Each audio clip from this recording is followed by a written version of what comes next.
Halo semuanya, selamat datang. Pernah kepikiran nggak gimana caranya perusahaan-perusahaan top itu bisa selalu konsisten dan presisi banget dalam ngejalanin strategi mereka? Hari ini kita bakal bongkar rahasianya, cetak biru yang nyambungin ide besar di ruang rapat sampai ke aksi nyata di lapangan. Yuk, kita mulai. Coba deh perhatiin, kenapa ya ada bisnis yang jalannya mulus banget, kayak mesin yang terawat baik, sementara yang lain, ya ampun, kayaknya kacau terus. Apa sih rahasianya? Ternyata ini bukan sihir loh, ada formulanya. Nah, kuncinya itu ada di dua hal ini. Pertama, punya peta strategis buat melihat gambaran besar tentang apa yang sebenarnya menciptakan nilai. Dan kedua, punya cetak biru yang super detail tentang bagaimana cara melakukannya dengan sempurna. Oke, kita mulai dari dasarnya dulu ya, yaitu memetakan apa yang bisa kita sebut sebagai DNA sebuah bisnis. Kita akan bedah fondasi strategis yang jadi penentu gimana sebuah perusahaan beroperasi dan yang paling penting bisa lebih unggul dari yang lain. Konsep ini namanya value chain atau rantai nilai yang digagas oleh Michael E. Porter. Gampangnya, bayangin aja ini tuh kayak peta strategis yang nunjukin semua langkah yang diambil perusahaan dari bahan mentah sampai jadi produk atau layanan yang berharga di tangan pelanggan. Di dalam peta ini ada 5 aktivitas utama. Ini nih, proses inti yang langsung menciptakan nilai.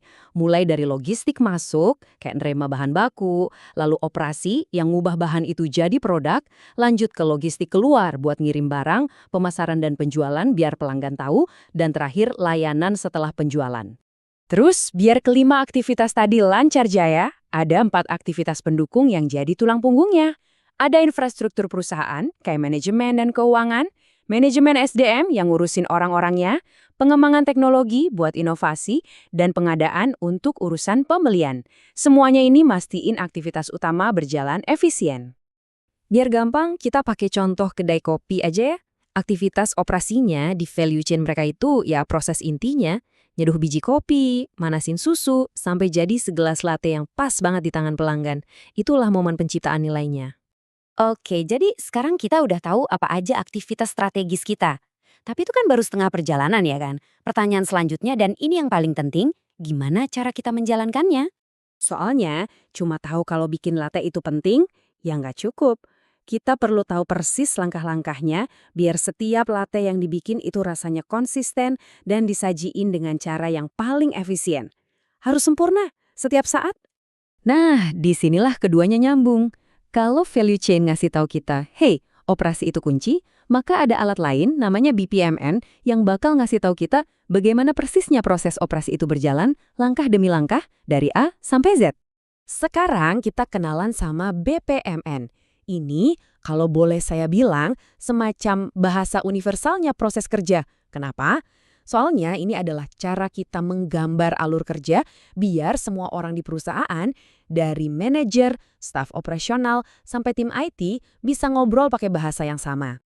BPMN ini singkatan dari Business Process Model and Notation. Ini standar global loh, jadi ini bukan diagram alur biasa. Ini adalah sebuah notasi yang presisi, yang bisa mengubah instruksi kerja yang tadinya rumit jadi gambar yang super gampang dipahami.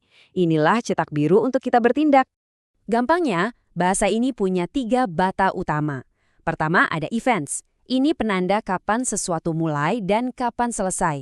Kedua, activities. Ini ya tugas-tugas yang dikerjakan. Dan yang ketiga, super penting, gateways.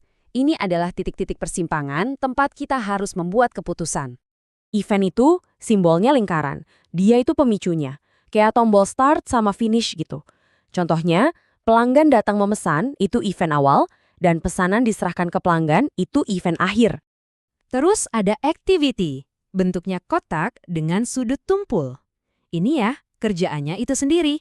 Mencatat pesanan, membuat kopi, menerima pembayaran, itu semua contoh activities. Nah, yang terakhir, gateway, bentuknya wajik atau berlian.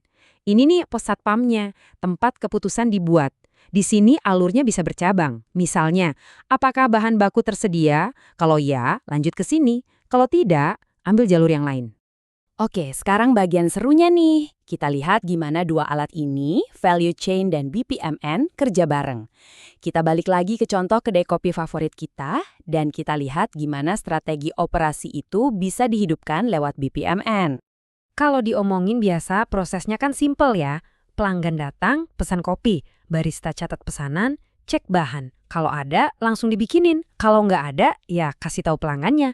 Cukup jelas kan? Tapi sekarang, coba lihat, proses yang sama kalau digambar pakai BPMN. Jauh lebih jelas kan? Tiba-tiba semua alurnya itu jadi crystal clear. Lingkaran ini penanda pesanan masuk. Kotak-kotak ini tugas yang jelas. Catat pesanan, bikin kopi. Dan simbol berlian ini titik keputusan krusial. Bahan tersedia atau tidak. Alurnya jadi presisi, nggak ada lagi ruang buat salah tafsir.